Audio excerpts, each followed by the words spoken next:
અમદાવાદના રાણીપ વિસ્તારમાં આવેલો બલોલનગર રેલવે ઓવરબ્રિજ હવે અકસ્માતો માટે ખતરનાક બની રહ્યો છે। ગઈકાલે મોડી રાત્રે ઓવરસ્પીડમાં જઈ રહેલા બાઇક ચાલકનું વળાંક પર ડિવાઈડર સાથે અથડાતા ગંભીર અકસ્માત સર્જાયો હતો। અકસ્માત એટલો ભયાનક હતો કે બાઇક ચાલક બ્રિજ પરથી નીચે પટકાતા ઘટના સ્થળે જ તેનું મૃત્યુ થયું હતું।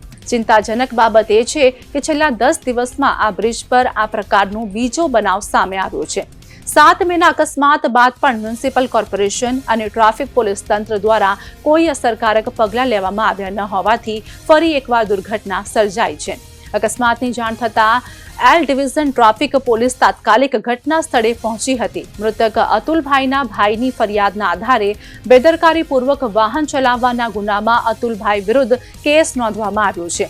હવે તંત્ર પર પ્રશ્નો ઊભા થઈ રહ્યા છે કે આવી ઘટનાઓ અટકાવવા માટે ક્યારે સખત પગલાં લેવામાં આવશે।